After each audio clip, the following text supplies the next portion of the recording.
Olha só, o presidente Temer decidiu extraditar o italiano Cesare Battisti, que segue como asilado, no Brasil, depois de parecer do ex-presidente Lula. Temer aguarda apenas aí a decisão do Supremo Tribunal Federal, que recebeu um pedido de habeas corpus preventivo da defesa de Battisti. Ele foi condenado, só lembrando, à prisão perpétua na Itália. Começo por você esse tema, Andreasa. O que você achou aí da decisão do presidente Temer? Acho que caminhava para isso, a gente chegou a falar disso, na verdade, quando ele foi preso lá na Bolívia, preventivamente. Vai lá, começo com você. Bem, o que ocorre agora, por hora, é apenas a revogação da condição de refugiado do Cesare Battisti. O Michel Temer não decidiu ainda pela extradição do vagabundo, do bandido, do criminoso, do assassino, do terrorista.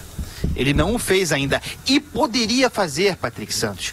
Temer está cometendo o mesmo erro cometido lá atrás pelo Supremo Tribunal Federal, quando, naquela ocasião, em 2010, 2010, foi, o último, antes do Lula entregar o mandato, 2010, decidiu que sim, o Cesare Battisti poderia ser extraditado, mas que isso caberia à decisão do presidente. Então o Supremo, nesse caso, ao contrário do que está fazendo hoje, abriu mão de uma prerrogativa sua por covardia e deu para o presidente da República. Aí o Lula deitou e rolou, Jogou para a militância, transformou o cara em refugiado, atendendo a política do Tarso Genro, que foi o principal agente daquela operação. E aí nós temos esse problema que é da Itália no Brasil.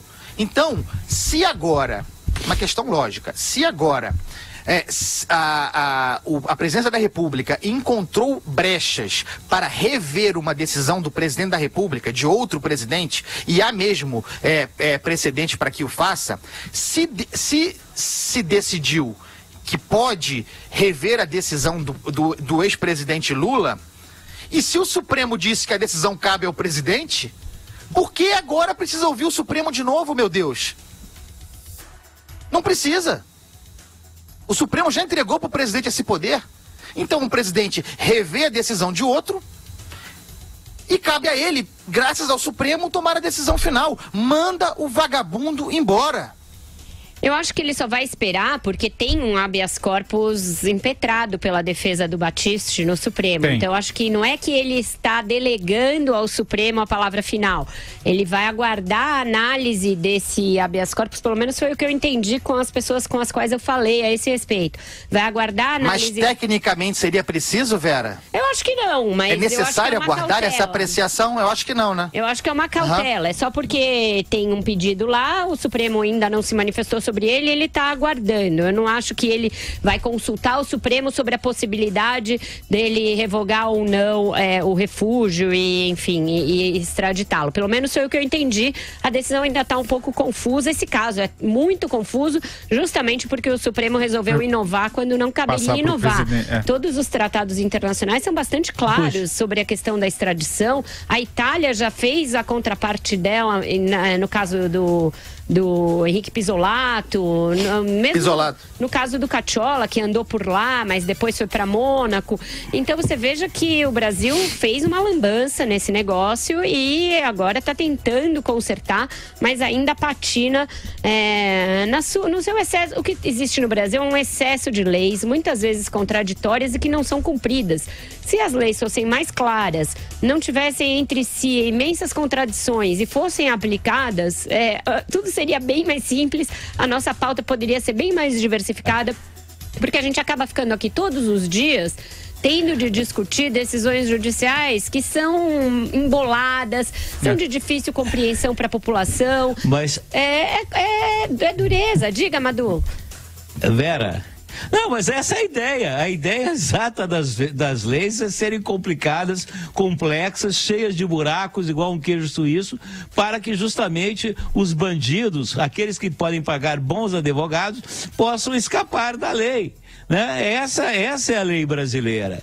né? Você falou muito bem, nós estamos num débito enorme com a Itália, aliás, com o direito internacional, aliás, com as relações exteriores do Brasil, que foi mais uma contribuição do lulopetismo, né? Foi destruir a diplomacia brasileira, destruir as relações que o Brasil tinha. O Brasil se distinguia no cenário internacional por ter uma política exterior de personalidade, justa, correta, isenta, enfim. E esse patrimônio também nós perdemos.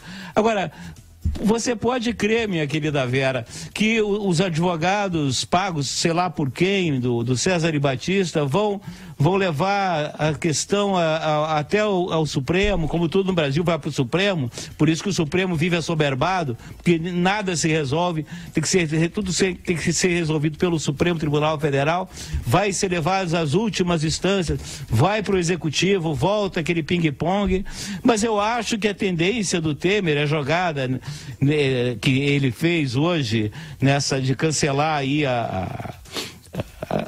o status do César e Batista, da extradição, foi para ver se aumenta um pouco os 3 pontos dele, né? Para capitalizar um pouco aquele segmento do público que é favorável à extradição do César e Batista, que eu acho que é uma ampla maioria. Ele está querendo dar uma capitalizada em cima desse povo aí, mas eu acho que isso também não vai desatolar a popularidade do Michel Temer. Acho que não tem muita relação, mesmo porque tem um segmento pequeno da sociedade muito informado que está a par desse caso, né? A maioria das pessoas ignora, eu acho, do que se trate. E eu acho que se ele já estava pensando nisso antes da tentativa de fuga do Batista, e já havia notícias, a gente mesmo discutiu isso daqui antes de eu viajar, e a notícia da tentativa de fuga dele pela Bolívia, eu já estava lá nos Estados Unidos quando eu vi.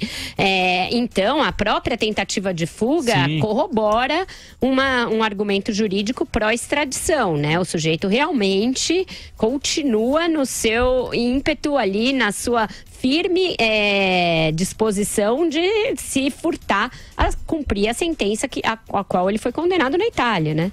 Quer falar alguma coisa, Andreasa? Vamos virar aqui a nossa página. Não, nesse mesmo programa, algumas semanas, na semana passada eu falei que extraditar o Cesare Battisti seria uma medida popular pro Temer. Mas pensando bem, como a Vera disse, e o Madureira também, não tem nenhum impacto. Na verdade, o brasileiro não tem a menor ideia do que seja extraditar, muito menos quem seja Cesare Battisti. Se contar para o brasileiro que dá declaração em pesquisa, que vota em pesquisa, que se manifesta em pesquisa, sobre o que é o Cesare Battisti, quem é o Cesare Battisti, o brasileiro comum vai querer que ele fique no Brasil, numa prisão convencional. Não seja mandado para a Itália, não.